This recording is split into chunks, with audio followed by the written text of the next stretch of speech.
Wheel City. Self-care Sundays. Yo. I'm like self-care on Sundays with a day off on Monday.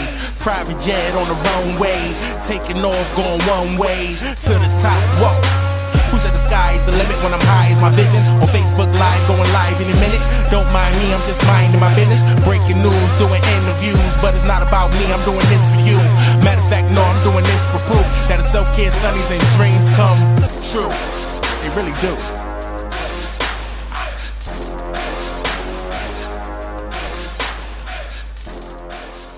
Hi, everyone, and welcome to our final episode of Self-Care Sundays. Today's guest is Rommy Torrico. Rommy is an artist who is also an activist, works in lots of different interesting areas that we have not had the opportunity to discuss on the podcast just yet. So I'm really excited to have Rommy with us. How are you today? I'm great. Happy Friday. Thank you. This episode will end up airing on a Sunday. So now everyone, happy Sunday to everybody. Yeah. So I want to start just diving right in with the question that I always kind of start with, which is, how did you start thinking intentionally about self-care? You know, that's funny. I don't think I've actually thought about it intentionally until maybe the last couple of years. So literally, it's, to be honest, it's in its infancy for me. You know, I've been able to survive from 25 down, so 25, 24, 23 years old, by feeding my spiritual needs. But I think self-care kind of goes beyond that. I moved away from Florida, which is where I was more or less raised. I moved away in 2015. So it'll be about 2 years this fall. And I didn't realize how much family really held me down, like blood family. So it wasn't until I moved here, honestly, that I had to really start grappling with what self-care meant beyond just spiritual. And I had to... What do you mean by spiritual? So for me, spiritual for me means like feeding my needs through astrology, feeding my needs by prayer and setting intentions, not even religious in any way, but just like really kind of asking my ancestors for guidance and things of that nature. Or even doing healing things like massages for myself or for other folks, or reading about, like, I guess, what could be beyond universally. So for me, that's what spirituality has meant for the past few years, and I think it keeps evolving. But yeah, that's what I've been able to nourish myself with. But yeah, I think it wasn't until maybe spring of last year that my mental health kind of started taking a really deep decline. And I think it had a lot to do in part with dealing with solitude, right? And it wasn't chosen solitude. It was the fact that, yeah, you rooted yourself to a whole new place where you don't have blood family, and where your chosen fam, while they're there, you know, it's not their labor to hold all this space for you. So having to learn to deal with solitude that wasn't necessarily chosen. And also trying to figure out what my boundaries were. I think for the longest time, I didn't have any, which is really scary to think about now as I near my 30s. How did you survive all these years without having boundaries? And, you know, I realized that I needed to define them for myself, to feel okay with myself at the end of the day, and to hold myself tenderly. And I also, you know, the counterpart of that is not just defining boundaries for yourself, it's also being able to communicate them. And I think that that's kind of where my next lesson is going to be. So yeah, I don't know. I think I went all over the place, but I think the first answer is usually a little bit all over the place. So you mentioned boundaries. Well, let me back up. Let me first ask, how did you, the idea of a spiritual practice for you, it sounds like something that you have done for quite some time, but I think for a lot of folks who are listening, that might be new. So I was wondering where that was rooted in. Was that something you saw growing up? Was that something that is part of your family, the culture you grew up in? Like, I think a lot of the ideas that you mentioned, speaking to ancestors, different things, like that's not something that's common across all groups of people. So I was wondering how that came to you. Yeah, I think I've always, to a degree, found myself inclined towards spirituality.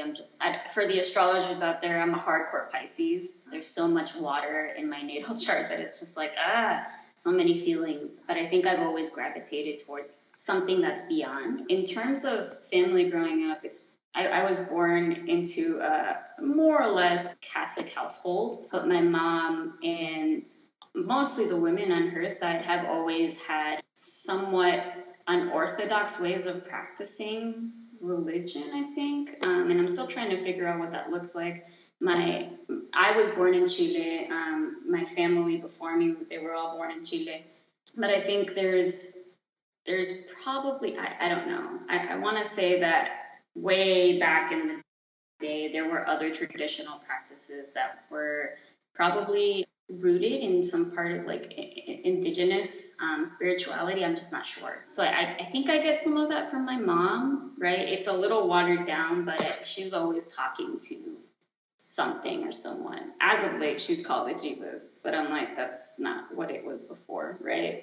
So there's there's a lot there.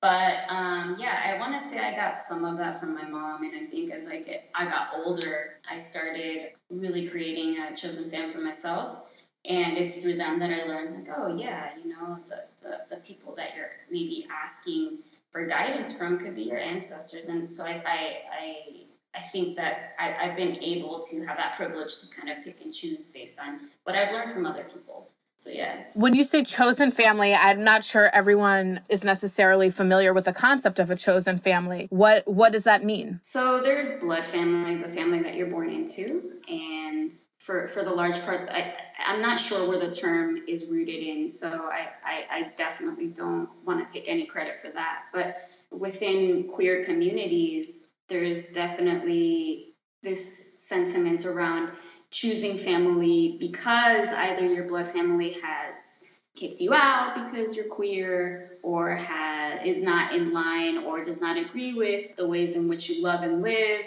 So there's this need to fulfill a family role, and so your friends and your lovers and your partners all could fall under chosen fam. And so, just because I'm guessing our listeners don't know, do you identify as queer? Is that part of your? Yeah, so I identify as undocumented, queer, trans, particularly non-binary, and non-white. Right. So do you think that the need for self-care in queer communities, like you're talking about creating that, it sounds like a support structure through a chosen family. Do you think that given some of the, I don't know what the right phrase is, but given some of the hostilities, I really think is the right word, to queer folks, that there's kind of a particular need to find that support system in exactly the ways you're saying, that maybe the ways other folks find support are not always available to people in the queer community? Most definitely. I mean, I think you hit it right on the head. I think there's so much trauma, and we have to find ways to heal ourselves, and I think we can heal ourselves by healing with others. And I think that that's a huge part of why we have chosen fam. We do need those support systems, and you know, our chosen fam throws down for us, and we throw down for them. And I think that that's the way it should kind of be across the board. But yeah, that's just from my experiences. I think, you know, on last week's episode, we discussed the idea of finding spaces that kind of allow you to show up as your whole self. And I think you're right when you're saying that, you know, the idea of that's the way it should be across the board. I can imagine that many folks, I mean, not just the queer community, but many folks would benefit from kind of intentionally creating a chosen family, whether you call it a chosen family or a safe space or a supportive community, like whatever you call it. But I think lots of people benefit from the idea of finding kind of a community of care. What has been your experience in developing that, and how has it kind of changed the way that you move through the world, if you're comfortable, to the extent you're comfortable sharing? Sure. So what has been my way of finding chosen fam? So there's a little caveat to this. I tend to be wary sometimes of social situations, and I just have like really intense social anxiety. So it's particularly difficult for me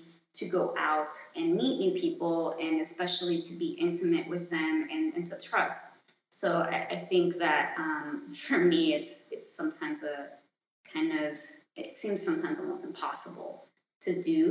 But over the years, I've been able to really create beautiful bonds with people who may not be physically near, but you know, whenever we need to hold space for each other, we do. So whether that's through calls or FaceTimes.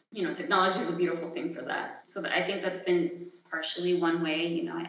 I'm not the best friend when it comes to long distance relationships, but there have been folks who have definitely been there for me in the past decade, and who have shown up for me in that way. And I think that physically being here, having moved to the New York, Jersey area in the past couple of years, I have a couple of folks who I know I could count on for anything, and I definitely count them as chosen fam. How that developed was through professional settings. And we ended up being like, yo, this actually feels like we're kin. And we started building off of that. So that's how it's kind of come up for me. Like I said before, for the most part, growing up, much of my support network was through my family, my blood family, my mom, my dad, and my sister. Having been basically living as undocumented folks since 1994, if you do the math, that's like roughly 23 years for me. I kind of always had to live in a particular type of fear. And you couldn't always tell your status to anybody just because there was a possibility that they would tell somebody else and it would land in the wrong hands. So I never really could create the bonds that I feel I really wanted to or needed. So my family was always there. And for the longest time, I lived with them. So it's somewhat different for me as a queer person navigating the world as it might be for somebody else who maybe had a very different experience with their blood family, and maybe they navigate the world in a slightly less anxious way. I don't know. So I think for me, it's sometimes difficult, but I get by it. So we've not had a guest on before who was undocumented. So if you don't mind, so first of all, what does it mean to be undocumented? I'm not sure everyone is familiar with that phrase. Sure.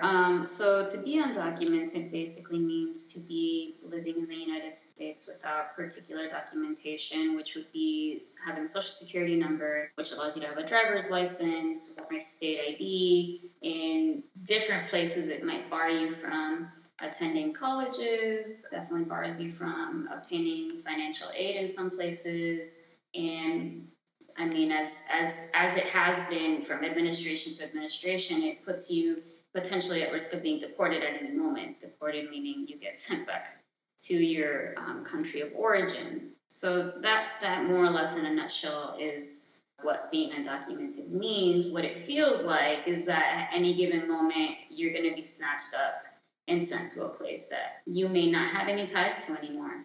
And it's a scary thought. And yeah.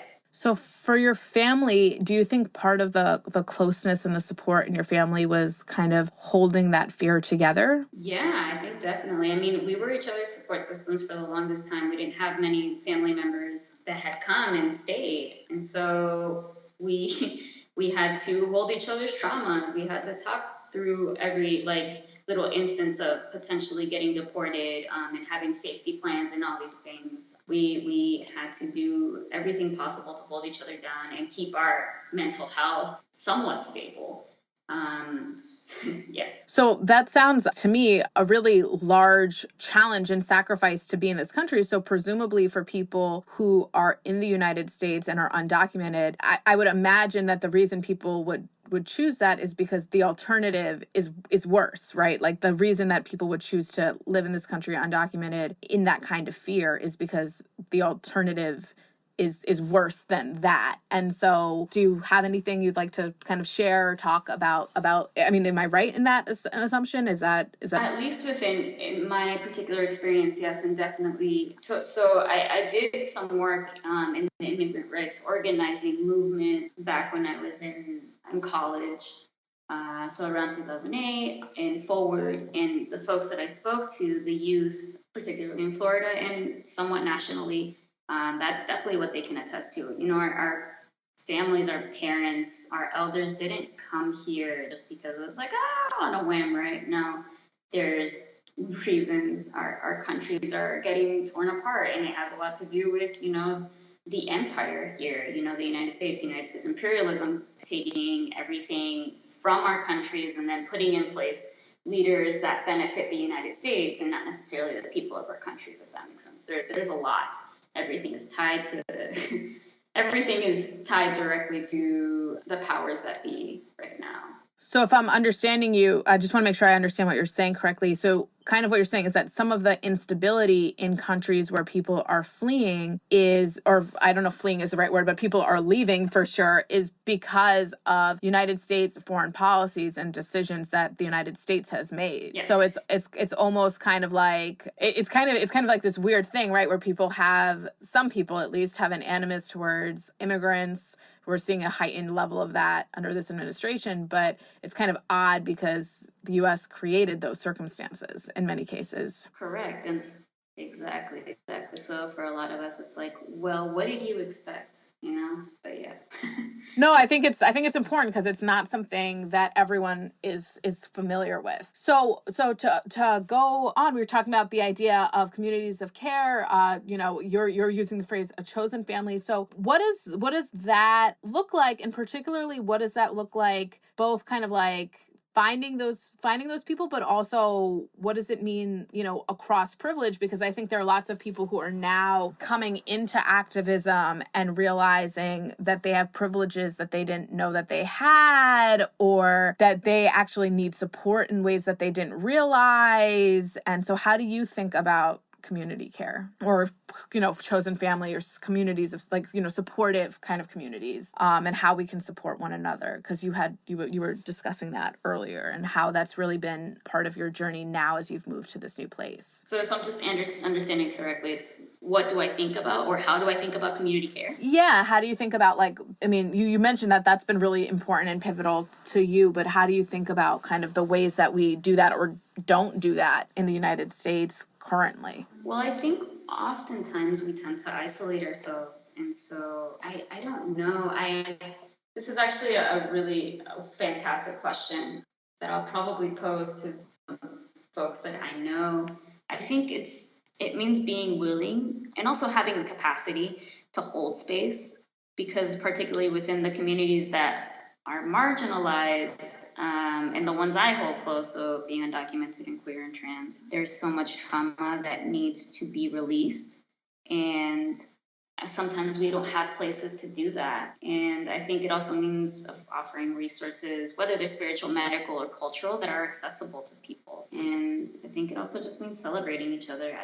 I don't think we do that enough while we're alive, right? Yeah. I think that it's a practice that needs to happen much more often. So I think you're absolutely right about I totally agree with what you're saying about marginalized folks, but I think, it's an interesting conundrum for people who are newly entering activist spaces, particularly those with more privilege. And we all have we all have privilege and disprivilege and kind of fall on marginalizations. And we all, it's not like you're privileged or you're not. There's this whole kind of spectrum of identities and privileges, but always gray areas. Yeah. But I think it's been interesting as we've seen new waves of activism for people to contend with what does it mean to do activism in inclusive ways that hold space in exactly the ways that you're describing. It's interesting. So I've kind of taken a little space from activism in the ways that I used to do it before, which was on the ground, right, and attending marches and civil disobedience and demonstrations and all these things. So it's been a bit, and I'm trying to have my brain kind of wrap around what you're talking about, and I'm trying to figure out what tips to give folks who are coming into spaces now, right, and how to acknowledge these privileges and how to navigate, I guess, community and self-care in that way. Well, I totally wasn't looking to put that labor on you. I just wanted to, I really wasn't. I really just wanted to name that because you were talking about a specific type of community of care. And I just wanted to name the fact that there are other folks who don't fall into those categories, who have a different kind of responsibility. And so I wasn't looking to you to kind of give tips. I was really just looking to name it. And I think it's interesting exactly what you're saying about kind of shifting away from maybe what people would refer to as direct action activism and taking space. And I think you mentioned kind of learning to navigate boundaries. And that sounds like a very particular kind of boundary. And I was wondering if you could if you're comfortable sharing how you decided to take that space and what you're doing now, kind of what was the journey to making that choice? Right. So I think my journey differed a little bit from that of other folks who were really, really, really grinding their gears on the ground. And I'll give two examples. I'll give my experience and the experience of other folks that I've seen. So for me, the role I played was kind of more of a backseat role. A lot of the work that I did back in the day was, yes, I was present in direct actions and all these things, but usually from a more voyeuristic role. So I would document, whether that meant through video, whether that meant through photos, whether that meant through interviews with other folks. That was mostly the role that I played, and I felt that that's what I could offer, and that's what I had capacity for. But I think slowly and surely as age catches up, I think that the trauma kind of weighs on you, right? So you need to take some space from it to kind of heal yourself and to heal all the things that you've heard and seen.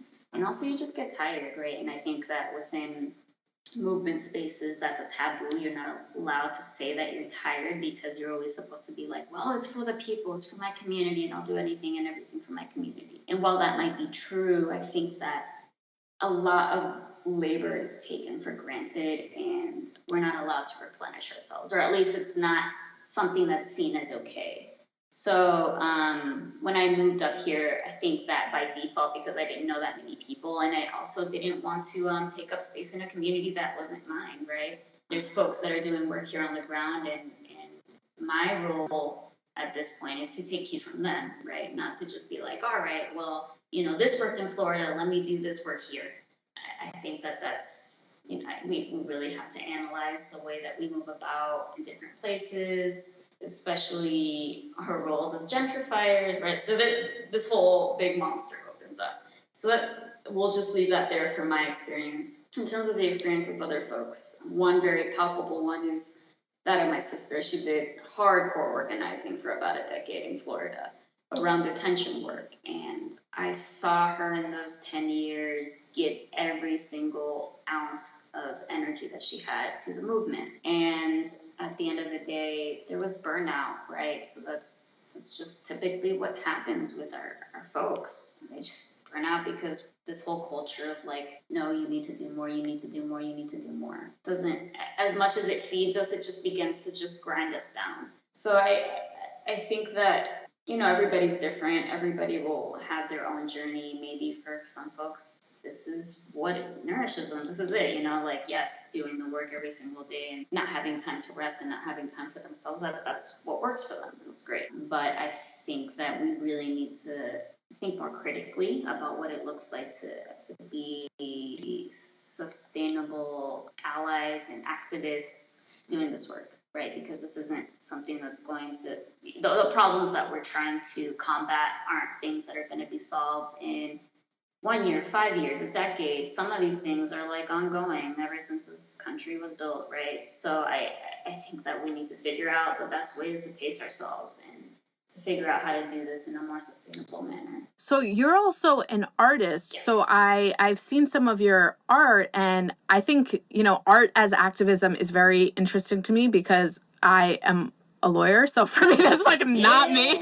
So that to me is, it's like, it's so fascinating to me because I feel like, art and culture work can like change a society more than like any law can. But at the same time, for me, it's hard. I'm learning now to kind of how to wrap my brain around and understand it. So as you moved away from direct action work, did you move deeper into your art? Were the two related at all or no? Yeah. So I think once I got out of college and the prospect of finding a job and going on to grad school or whatever were slim because of, not having documentation and all these things and not having finances.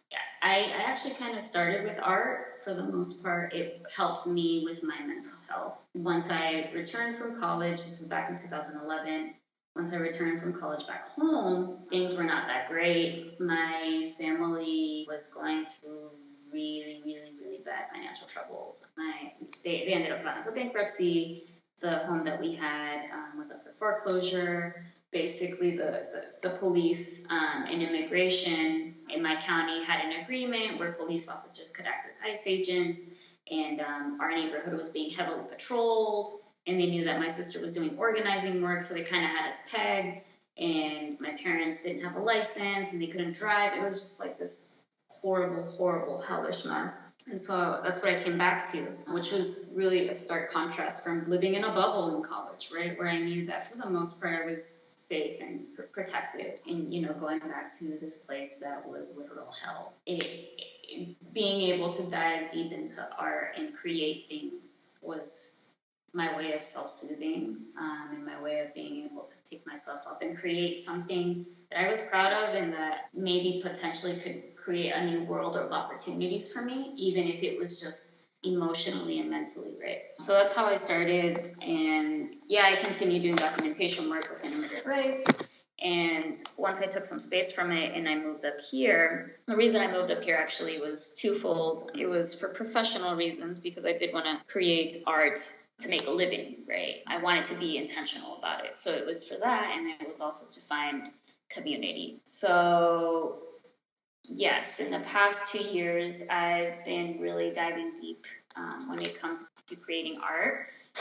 And it's interesting that you mentioned that you're a lawyer. So my sister, after doing what she was doing in terms of organizing work, she's like, damn it, I didn't want to do this, I didn't want to cave, but I'm going to become a lawyer because I think that this is the best way, or an additional tool, not the best way, take that back, an additional tool to help my community. While I can organize, I can also be a community advocate legally and help folks navigate this horrible, huge monster. So she's always been the one that's been telling me, like, hey, this is an idea for your art. Maybe you should do this, or do that, blah, blah, blah. She was the one that initially pushed me to show my art to national organizations and be like, hey, would you all be down to collaborate, right? She was the one that gave me that initial push. So I think that when it comes to this work, right, whatever work means, I think that art, organizing, work within legal spheres, it all works in tandem, and it needs to work, we need to do it intentionally. From the very beginning, I think art has to be one of the things that gets included, right?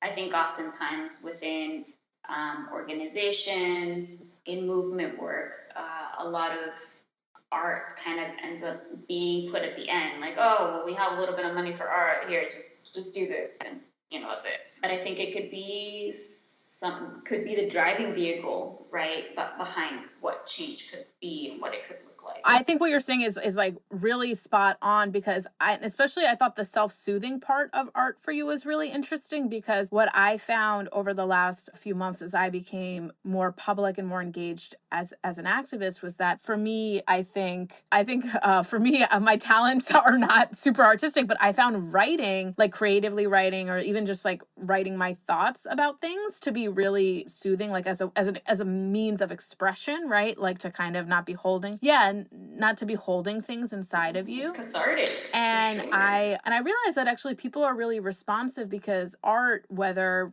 for me it's writing, so it's I don't know, for me I feel like it's less artsy, but I don't think there's probably not a hierarchy, but like I shouldn't create that hierarchy, but in my head there's something like amazing about people who can really like draw and paint, because I just can't.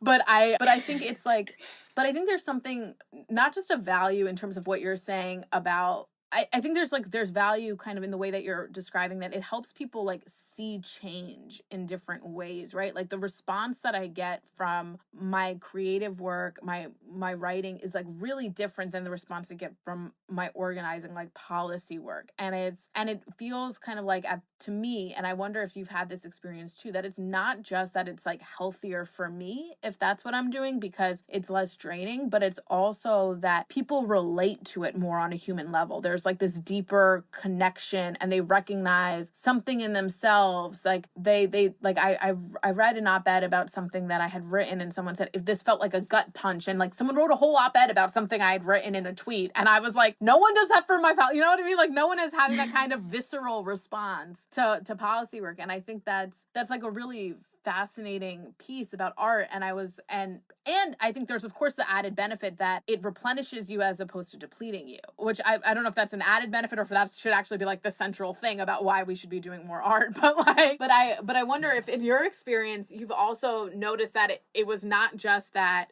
for you it felt better, but if it also got a different kind of response as you shared it. Yeah, I mean, for me, I think one of the paths I'm going to take in my life is to figure out how to relate to people, right? I think that emotions and feelings and talking about them and being vulnerable and sharing intimacy is paramount, right, to the way that we live our lives. And I don't think we get to do that enough, or I think we're told that we shouldn't and that it's a scary thing. But I think the more we put it into practice, the more really we can know each other, and then at the end know ourselves, right? I know it sounds kooky. No, it doesn't. It's like spot on. It's a self-care podcast. That was the idea.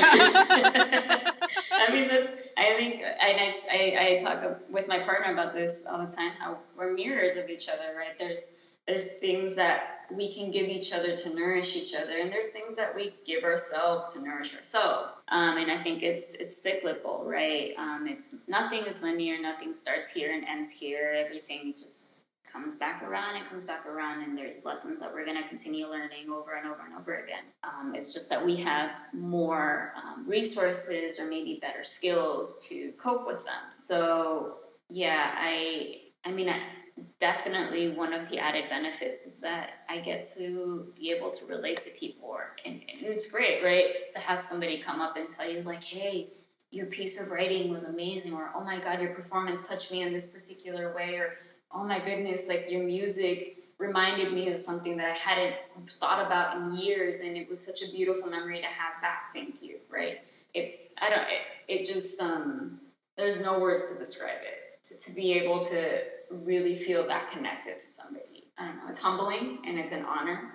So yeah, and I think, but I think what you're saying is so spot on, because art allows us to like. I love the idea of mirrors, right? Like I had never thought of that phrasing of it, but that's exactly it, which is that like you see yourself and you see others, and it maybe even allows you to see things in ways you hadn't seen before. It allows you to see, you know, the humanity in people in ways that you hadn't seen before. It makes it harder to other folks. I mean, all the kinds of things that are necessary when you think about like the root cause of so many problems. So much of it is not, you know, yes, you have a law and you have a policy, but the law and the policy is really rooted in how we feel about a group of people or what our society prioritizes or considers valuable. And all of that is about really the feelings and the way in which we see the world. And so exactly what you're saying, that, you know, those mirrors are valuable. And I wanted to ask, as a follow-up on what you mentioned, kind of resources, I always ask my guests about, you know, how privilege factors into self-care. And so as we're talking about art and boundaries, these are not, maybe they are, maybe they're not. Some of it, I think, may intersect with, you know, various privileges that people have or don't have. And I wonder how you think about privilege and self-care. I mean, I think privilege definitely is a huge factor, at least in the ways that I've come to practice it as of late. I think that while it shouldn't be like this, we're told that having the privilege to even think about self-care, you know, because capitalism has made us believe that it's a privilege, not a right. You know, having that privilege to even think about self-care is huge. There's folks that sometimes have to work day and night, 24/7 or whatever. There's no time that they can take for themselves to really think about like, oh, these are things that would heal me, or oh, these are things that will nourish me. So I think that just from the get-go, there's that, and I want to acknowledge that for myself. I do actually now at this point have time to think about that. I kind of have had time to create an analysis for it. And I don't know if, like, for example, my parents have that opportunity because they've had to work their asses off all these years to provide for my sister and for me, and they're still doing it, right, going on into their 60s. And at least I know for me, time is a huge, huge, huge privilege. And I think money, too, at least in the ways that I'm practicing self-care now, for example, like little trivial things that may not be a big deal for most people, but for me it's huge. Like on my worst mental health days, the things that will typically pick me up, at least for the time being, are like getting a haircut, going to get boba tea, going to get ice cream, you know, things that require money.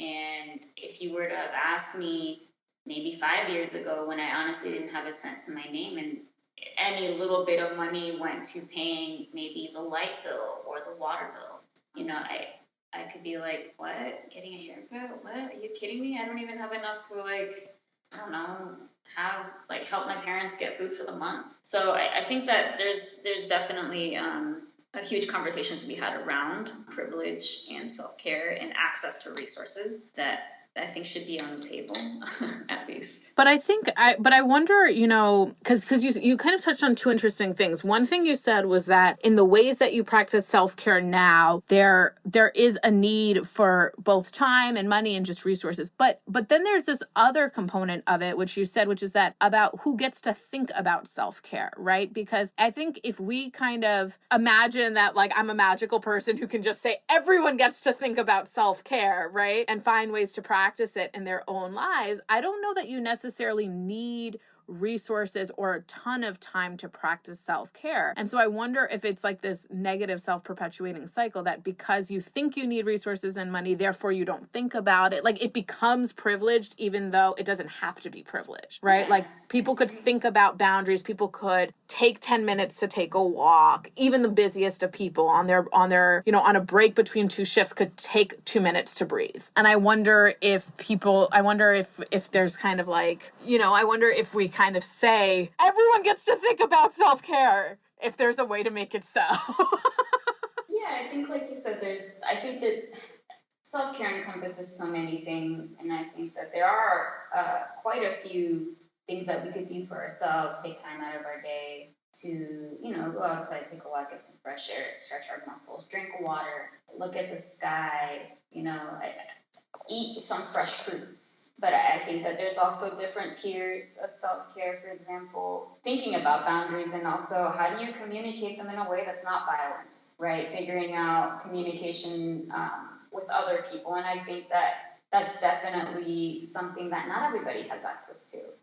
I don't in the ways that I talk about this theoretically with my chosen family, my friends, my peers, and some mentors who have had access to academics or who have had access to maybe therapists or maybe workbooks or whatever, what have you. They have a vocab for this. They have a language for being able to talk about boundaries, being able to communicate them. Whereas and I've had this conversation with my parents before, I'm like, these are my boundaries. They're like, what are you talking about? What does this mean? In the ways that they'll talk to me about them and communicate them to me, what I might perceive as violent, they're like, this is how we've talked with our, our families for years. So I think that there is, to a degree, still privilege within some tiers of self-care. At least that's been my experience. No, I think that's really valuable. I think we have talked on the podcast about, the privilege of being able to think about these things and the different manners in which in which people get to practice self-care. But one thing we haven't talked about that I think is really interesting is the vocabulary around, you spoke about boundaries specifically, but vocabulary is definitely, I think, a privilege, because I think about, for me, the reason, like, when I don't understand something, I immediately, or I'm trying to figure out how to do something, I immediately, try to, learn about it, because for me, having a language, not just to communicate to others, but even just to think through it is so helpful. It's really hard for me to think, I don't know if it's for everyone. I imagine this is not just me, but I find it really hard to think about things if I don't have words for what the things are. Right. Yeah, and I agree, and I think it also, we could even go into it even deeper and talk about neurodiversity and how language isn't always accessible to people, right? In the ways that people think, in the ways that people process, but specifically pertaining to folks with disabilities, right? So it just becomes this bigger conversation. And even when we talk about language, what language? Is it English? I know it's hard as hell to communicate to my parents in Spanish about anything having to do with boundaries and mental health and self-care. I don't know the words. I literally don't know the words. So I think it's extremely complex, and each little part is very, very nuanced. And I wish that there was more time and more space created to talk about these things, not just amongst our peers, but cross-generationally, right? Yeah. And I think what you're referencing when you're talking about language, I think in immigrant families, like I'm also the daughter of immigrants. My mom has been on the podcast. She speaks her English is very like her English is perfect. She's fluent. And so for me, I realize when we're talking about these kinds of things, as you said it, I realize we always talk about this stuff in English because they're not words for it in Hindi. Like those words don't exist. It's a very old language. And so those yeah, I think that's right. That there's definitely like there's always a cross-generational challenge, cross cultures. But when you add a cultural kind of gap that makes the gulf larger, that bridge that you have to build to cross becomes wider, I think. Sure does. I'm just here like nodding my head. I'm like, yep. Mm-hmm. Because it's almost kind of like, not to be too esoteric about it, but it's almost like you're always crossing time, but when you add the culture thing, then you're also crossing space, right? Like you're crossing. Oh God, you just fucked me up. I'm sorry. Can I stop? My bad. Sorry. No, right though? Right? Isn't that the right way to think? Like you're always crossing that time, but if there's also now this space of like, I mean, whether it's the other side of the world or the other side of the continent, you're still crossing, and it becomes. And it's funny because it talks about boundaries and boundaries. I was even preparing for this. I was thinking of boundaries as borders, and I'm like, oh my God, you just like added a whole another layer to this, like crossing countries and boundaries and borders, and I'm like, oh God. Well, and I think that's so interesting, right? Because we think about borders in the immigration context as keeping people out, right? But then there's another way to think about borders, which we don't think about in the immigration context, which is about keeping people, which is about keeping things in, right? So when I think about when we've had this conversation on the podcast, that boundaries that are keeping things out are one kind of boundaries, but then there's also boundaries about like keeping things for yourself, and that's including energy. That's about your decisions, right? Like that I recently just had a conversation with my parents about how there are decisions that their parents were part of in their lives that I don't think they have the right to be part of in my life, because it's a cultural thing, like about partners and spouses. I feel like that's my decision in a way. When they were growing up, that was a family decision. And for me, that's not about keeping them out. For me, that's about keeping that decision for myself. That's about keeping my autonomy and keeping that in. And it's kind of all, yeah, it's like there's the metaphors, I'm sure would make for some interesting art. Taking notes. I'm thinking about like how you would visualize it, because there's like a thing about the boundaries that, yeah, because you do need to keep that, you need to keep energy, you need to keep decisions, you need to keep choices, and also safety, right? There's like at a more basic level, there's a safety that you're trying to keep for yourself, where you can feel safe in moving through the world, which is, as you're describing, contentious for different groups in different ways. Definitely. I mean, I'm just like doing the sign where you agree with somebody and you do a 2-finger, whatever. Anyways. I'm like doing things with my hands. You can't see, but I'm agreeing with you. Yeah, it's a really interesting idea. And I think, and so as we're closing out the podcast, I'm really glad that you were the final guest, because I felt like it really became a culmination of so many different conversations that we've been having. And I think adding art as a tool and a resource for self-care becomes important, because I think not enough of us think of it that way. And I think particularly if you have a profession that's very cerebral, like being a lawyer, like you're like art, like, and it's like, no, but like it helps. Yeah, no, it really does. I even have so I have a series that I do for myself, right? Because there's art that I do for others and with others, and there's art that I have for myself that I share with others. And it's called the Sad Kid series, and it has a lot to do with mental health, and to a degree sometimes it has, at least for me, some of the ideas behind it have to do with boundaries, or how I'm feeling in that day, and how I feel like maybe I push my boundaries too hard, right? Because I think that for some people, boundaries are kind of limits that you can push. For me, they're not. I think the way that I've been seeing it more and more lately is kind of like the lines on the road. for the longest time, I didn't have any of those lines on the road. My road wasn't even paved. Like, it was just this random mess of things, and, people could come and go as they please. But I think that it's important now for me to have those white lines on the edge, and these are non-negotiable boundaries for me. And then there's the lines in the middle, the dotted yellow lines that are like approach with caution. And yes, there's flexibility with these. And maybe one day they're here, maybe another day they're in another place, right? And those are a little bit more flexible. But I think that as we move through this world and through different experiences and through different situations, I think it's important not only to have them, but to have conversations with others about them, and also to be assertive. I don't even know if that's the right word I want to use, but to be very to claim clear. them, Yeah, exactly. To claim them as your own, and to be like, and it's interesting too, because I have kind of a complex around saying I want to center myself, but goddamn it, I want to fucking center myself, right? No one else is gonna do it, right? Exactly. Like, I want to do it, and I'm going to do this for me, because at the end of the day, I'm the one holding these pieces, right? No one else is. I am.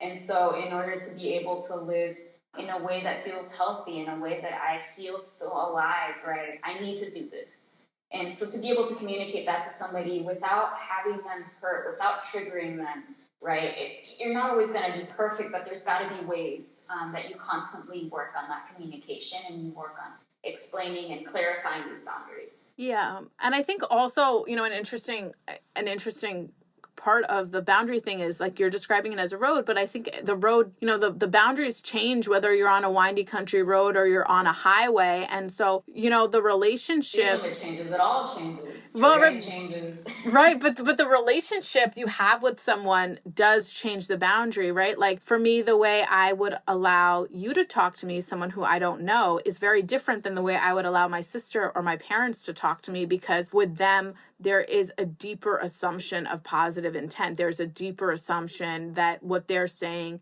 is meant to aid me in some way, even when the way they say it is hurtful or even hateful. Like, I give them more of a benefit of the doubt.